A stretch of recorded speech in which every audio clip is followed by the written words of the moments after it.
you don't do regular maintenance, things are going to catch up to you. There's a couple things I want to change on this truck very, very soon. So we're just going to dive right into it. We're going to fix a couple things that have been bothering me for quite a while. In case you guys don't know, this is my 1985 F250. It's got a 6.9 diesel, 4-wheel drive, manual lock and hubs. It's one of those extended cab flavors, 8-foot long bed.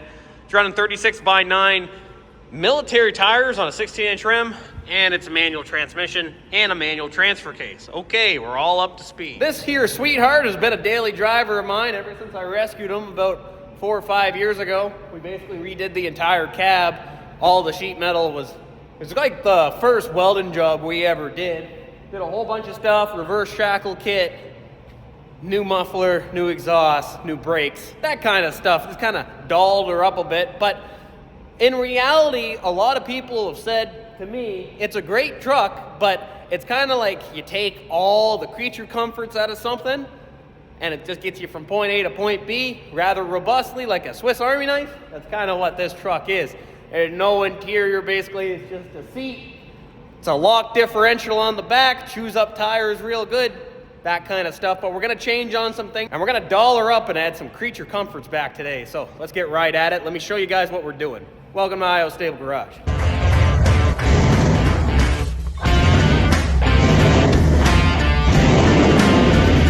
You know these Fords these OBS style 1980 through 96, 97 for the HD models, you're gonna know that these plastic clips here always break and then it doesn't hold on your latch. Well, I got the fix for that. That way you can reuse tailgate. That way you don't have to do this. Pull one cable, just like so. Kind of pull out the tailgate a little bit. Pull another cable. There you go. The whole tailgate comes down. Not to say I don't have the latch, but those plastic clips, as soon as they break and they fall out of the latch, you can't use the latch anymore. It kind of sucks. But I got a nice fix for that. Really simple. They don't really make these plastic clips anymore, and they're kind of hard to get. So I'm going to show you what I thought of. It works out pretty good.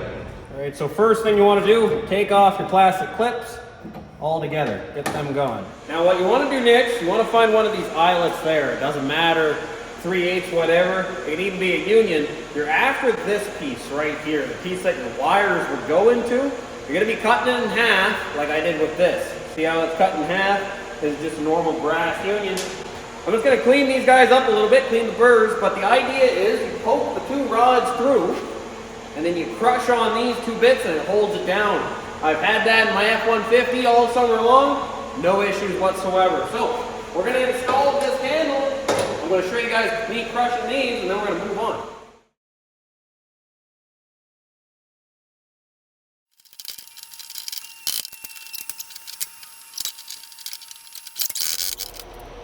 You know, you fellas down in Arizona, Texas, Arkansas, you guys, you guys got it made when it comes to rust there. Here, we're dealing with rust that if you don't put this anti-seize on, you come back in a year's time, this 1/4-inch bolt ain't ever gonna come out. That's just how things go around here. I know damn well that down in Texas, that kind of stuff, this truck right here would have been crushed a long time ago because, guys would have crushed it because it had that little bit of rust there. This little bit of rust here in the bedside would have been crushed. I've seen lots of trucks in better condition than this get the old smush there. But either way, let's get back on the task at hand. Let's put these little bolts in here, and then we can move on. Bigger and greater things.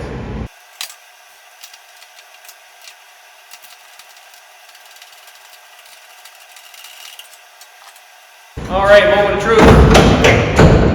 Not bad. Latches on both sides. Perfect. Seems to work fine for me. Let's keep moving on. We got more things to do. Now, I blew off the top trim on this windshield because ever since I had this truck, it's always dripped on one side, never been a big issue, but recently it leaks everywhere and it's terrible. Well, this trim has always been pretty loose. It usually has a couple clips at the top that hold it. Well, clips were rotten. So that's how the trim is, but as you can see, it's been re-siliconed in here a couple times and some of it has failed. So obviously the windshield needs to come out, but we're not gonna do that today. We're basically just gonna get rid of all this excess silicone. You can see where it's leaking just right there. Focus, let's zoom in. Enhance, enhance, right there. It's leaking right there where the clips were. So what I'm gonna do, I'm just gonna quickly wire wheel out all this old silicone. And we're gonna apply new clear or black silicone, stop that. And then put our strip back on. Should make it watertight. So I scraped up and cleaned it up the best I could. I guess it actually isn't someone that put silicone on it before. It's a factory gasket. It's all screwed up though. As you can see, we got intrusion there, intrusion there. Basically everywhere where the clip was for this chrome piece on the top rail, that's where it was leaking really bad, and that's where it would drip onto you. I actually thought it was here, but turns out it's not. The steel's actually pretty good where that is. So it's basically the entire top rail. I'm gonna get a little creative. I'm gonna clean up both sides, likely mask it off, and then we're gonna use a tube of Sikaflex and go across the entire thing, let that cure up, and then we can move on to other things. But let me show you. I'm gonna put 2 lines of masking tape on it, and then we'll Sikaflex this.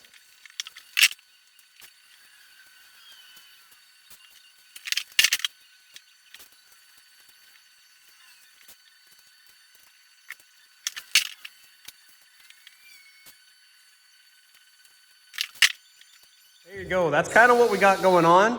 What I'm going to do, I'm going to Sikaflex this entire thing, add a real good coat in, putty knife it over the masking tape, wait maybe 2-3 minutes for it to nice tack up, and then we're going to rip the masking tape off, let it cure, and then at the end I'll just come in here manually and add a little bit, and then we can add our chrome piece in at the very end.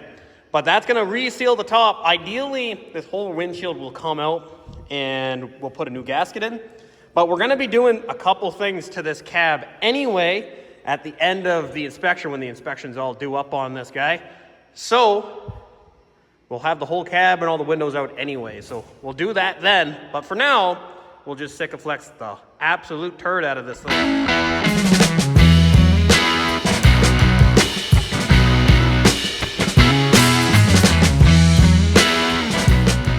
All right, so finished product. The masking tape really helps. It actually doesn't look that bad from, 30 feet.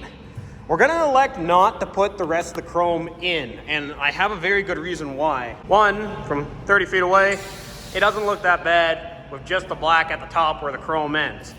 2, chrome is actually in pretty good shape, and we don't have any clips, retaining clips, to hold it. All the ones that were on it were rotten, and that's the whole reason it was leaking.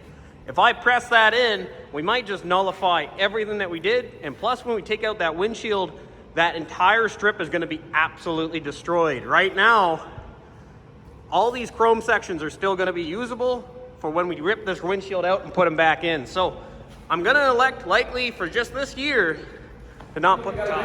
Next thing that I want to tackle is the heater on this thing used to be absolutely great. It used to be fantastic, but then I let the truck sit for quite a while, and I think what happened is likely there's mousies, that went inside and made a nest, and then obviously they're long gone now, but the mouse nest might still be in there so it's not blowing as hard, or we might have a blower motor that's starting to go out. So I want to check that out because it would be really nice to get this heater back and up and operational. It's a new heater core, less than about 3 years old, so it's likely not that. It's likely everything else. So let's start diving in. All right, so before we even start diving into this guy, I want to make sure that there's no mouse nests in here. So what we're going to do, I'm going to pull off this blower motor real quick and just put my peepers on and see just what's going on inside.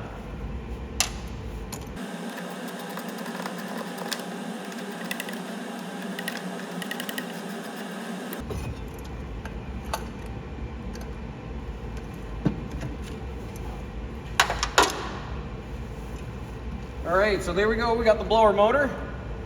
All seems okay on the motor itself. What I'm going to do, I'm going to hop in the cab. I'm going to energize this guy, and we're going to see how he spins. So that's low. Low's working fine.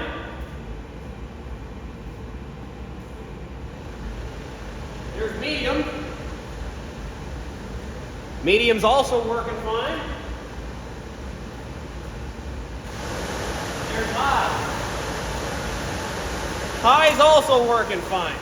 These old swords, you can basically check the resistor and the blower motor that way. Just take it out, twirl it. If it works on all your resistors, good. If it works on all your blower motors, good. And you can clearly see we have tons of wind coming off this thing. So that means we either got an obstruction, it can't draw new air, something like that. So it's going to take further investigation. So we're going to have to keep looking around, and I'm going to see what my heater core looks like. All right, so I've been playing the game of what's going on with the heater. I left you guys at the fan. I did a couple other quick tests there. I checked my valve here. That's working fine. You can actually hear it. That's fine. I checked my blend door. That's fine. So I came back here and I was like, the heater core must be plugged. So I've been sticking this guy in here. Haven't got a lot. I got a little bit of mouse nest, that kind of stuff. But I was like, you know what? I should be able to reach my hand in here because this is where the heater core is. Check this out.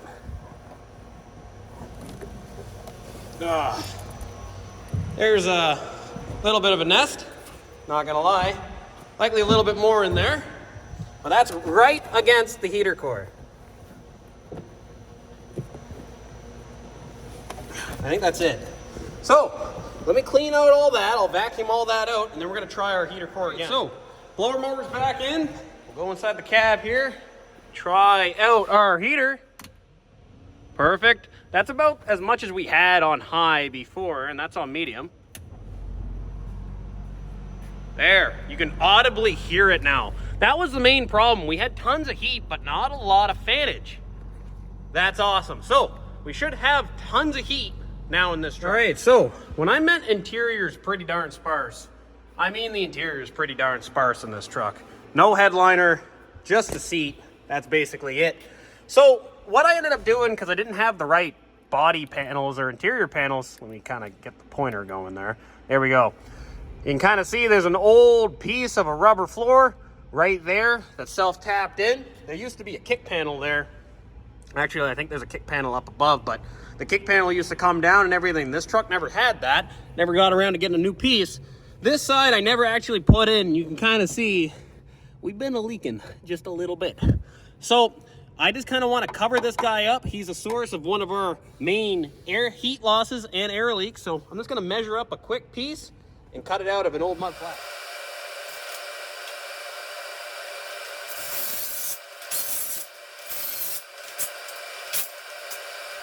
All right, so there we go. Got the quick dirty patch panel inside. Should help keep the wind down a little bit. We're gonna leave this guy open. Shouldn't be that big of a deal. Really, it's just a tiny little bit of an air induction down at the bottom. That was the big one. That was the one that the door closed. So now that he's closed up, should help with air. So I'm gonna put the dash back together. That shouldn't take very long at all. It's up there. Put the dash in, and then we got a couple more things that we gotta go through this truck. So give me a second, I'll be right back. Something that I wanted to do for quite a while. This truck never had these little cables to, hold your drinks while you're parked. Just gonna quickly make up a cable out of this old scrap cable and some electrical bits. I made this one, it's proof concept. I'm gonna show you guys how I did it. It's very easy. There, all you're gonna wanna do, cut your cable to the size you want, then put your electrical cable on, and make sure that, one's clocked about 25% the other way. Then do it exactly like you would an electrical cord. Crimp that sucker down, yee-haw, there we go. Give it the old double crimp off to the side. Need this to be able to hold, a 32 ounce or pull or pop. That comes from the local Circle K, if you don't know. And then all we gotta do is just ram jam that sucker on there, right like that. So, let me put that on the camera. Put that in. There you go. 2 dash cables, all set up. They work fine. They do exactly what you need them to do. So you can put your 2 drinks right there as you're parked. Wouldn't recommend it as you drive. They're a little... Now we still have a lot more to address on this old Ford pickup. And one of them actually is to remove the welded diff that's inside this truck. I used to do an awful lot of off-roading with this, but we're going to be traveling a lot of miles with this truck in the near future. So I need to make sure that it can, keep a set of tires on it without murdering them. Let me show you the tire situation on this truck right now, and you'll understand why. Diffs are awesome until it comes time to change your tires. Bald. Absolutely bald. We need tires on this bad boy. Some bad. because we're gonna be going down the highway with this, and it was fine. Welded diffs are fine on the highway, even with big tires when you got tread, but when you got no tread, especially on snow, she skates all over the place. So these have been on here a hot minute, you know what I mean? These axle shafts. So I'm just gonna break them loose a little bit, some pipe action, just before I even start working on them.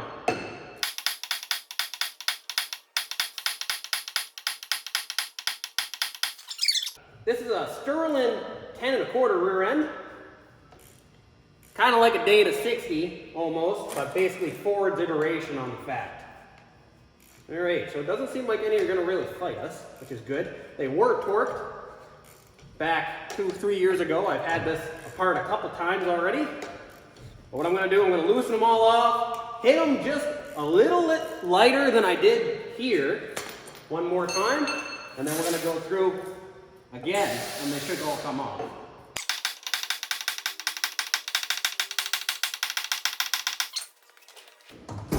Gonna gently zip these guys out.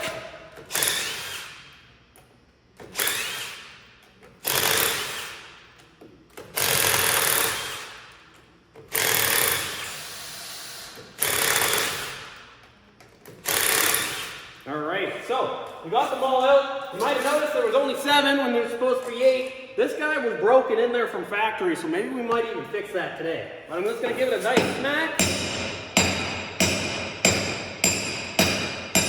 There we go. All right, that broke loose. Try to make it not a mess. Might have to put a pry bar in there. There we go. Nice and gentle. Get that old diff oil out. So we'll pull our shaft, clean out of her, and now we gotta go do the other side. So we got that side off, that side off. Time to dive in to the rear end and see what's going on. This guy's been opened up a couple times there by myself. Shouldn't really find anything too drastic in here. And all these bolts should come off, even with the impact. So I'm gonna start zinging these guys off. And once this drops out, we can see just how our welded diff has handled the last 2.5 years.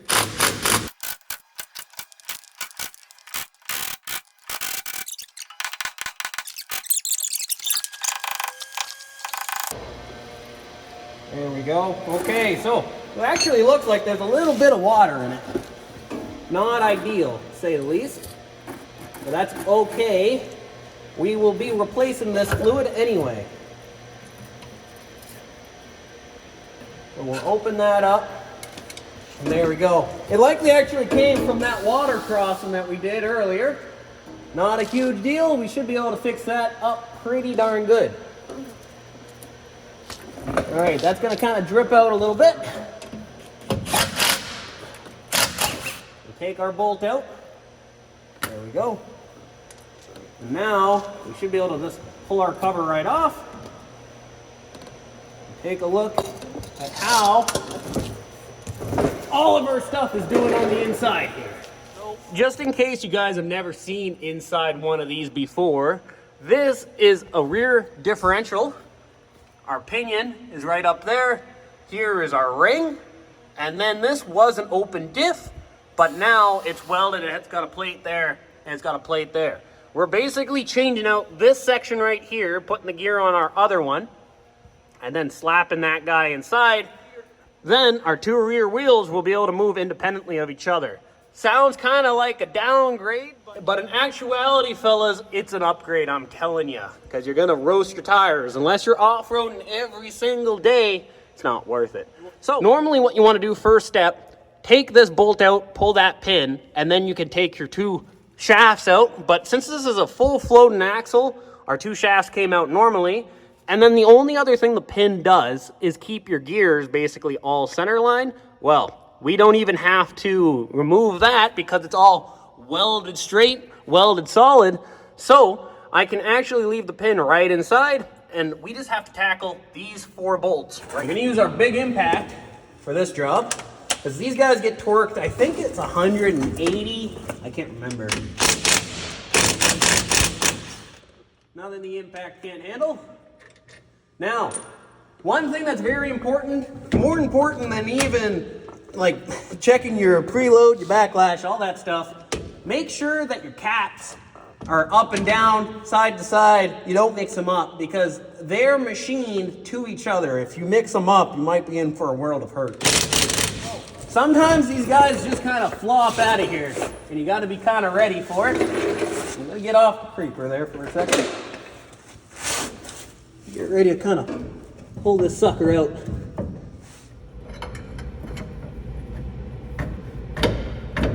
There we go. It's starting to come out.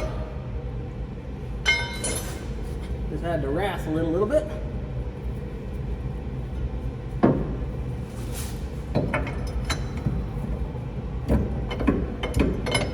There we go. Okay, it's out. Awesome. Take care of where your shims are. Shims being these guys right here. I got one on one side, one on the other. Take our shims out. Take this rear end over to the table and we'll take a look at her. I'm going to clear the rear end part off camera, but we're going to take the differential over down to the table and we'll take a look at it. Swing out these bolts, we'll clean them up real quick, and then let's get this ring off.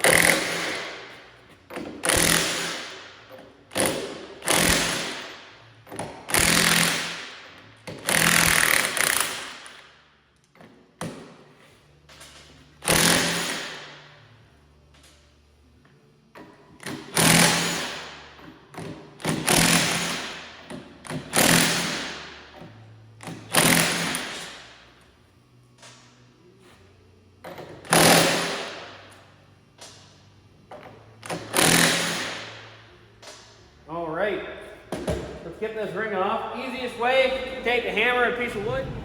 There we go. Now what we got to do, we got to chase all these on the ring. Make sure that they're all okay. I see one of them's kind of galled up, but that's what we're going to run the tap through it, clean up everything, clean up the bolts real nice, and then we can bring over the other carrier and get that all set up. Basically, the only thing you guys missed out on is me chasing a lot of threads, cleaning a lot of surfaces, and taking the ring off the old carrier and putting it on the new one. There's a lot of time-consuming process that really doesn't really need to be seen. So now we're going to start putting in our ring gear bolts. We're going to use red Loctite on these bolts, and they get torqued to 95 foot-pounds.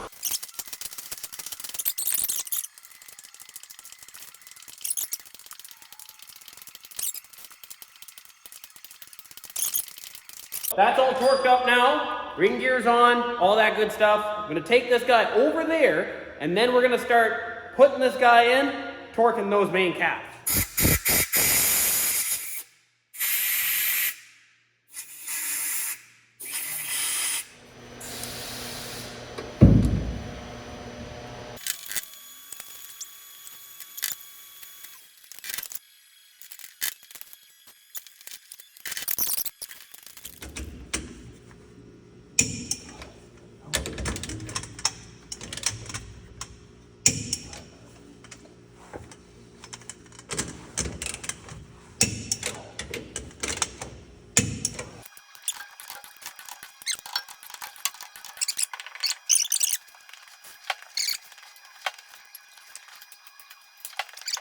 Now, I got the cover all permatexed up.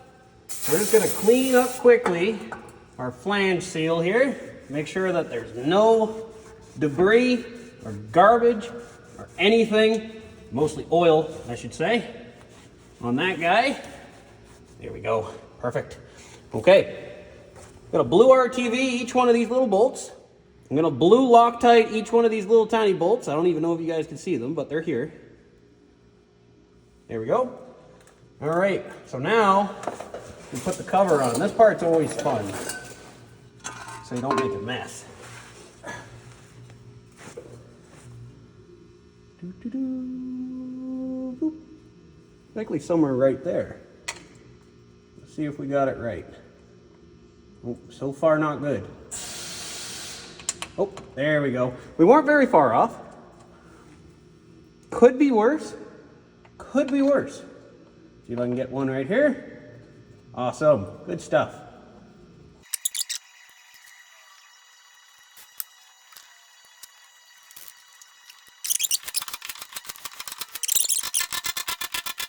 All right, so I already got the other side done just for time. Again, this isn't really how to install a pinion or how to do a differential axle shaft tutorial. This is me just kind of working on the truck. We'll have a full in-depth video on the International when we dive into that rear end for a rebuild. For right now, this is just getting kind of thrown together.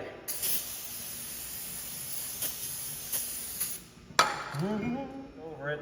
Normally this is just an O-ring seal, but the O-ring's kind of goofed up and the hub's a little goofed up, so it needs a little bit of Hermetex assistance, you know what I mean? Find kind of the area we need to be at. There we go, right there.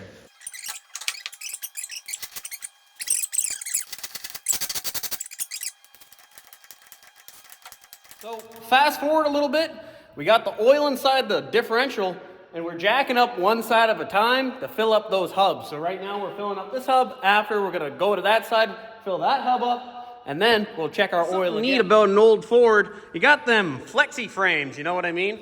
A lot of suspension travel on it, but a lot of frame flex as well. Pretty wild, eh? Now, these 36 by 9 on a 16-inch rim tires are some sweet. They look awesome on the truck and everything, but we're gonna be putting a lot of highway miles on this truck. All things are good because I bought a new set of tires for this. New to me, Marketplace, you know, Facebook Marketplace. They're the original truck size tires, so I think it's a 235, 85, 16. They're pretty big, pretty skinny. They're no near a 36 by 9 though. I can tell you that for sure. But they're gonna be just fine for traveling down the highway. So, let's hop in the truck and let's get going. These right here are the rims that are going on and the tires. BF Goodwrench KO2s are all-terrains. I've had great success with these type of tires. Granted, they were 33 by 12 and a half 15s. These are 235, 85, 16s. So, stock tire size for this truck. We also got a dandy spare. Not exactly the best spare in the world, but it is there. So, what I'm gonna do, I'm gonna start ripping off these tires, putting these guys on. Let's get at it.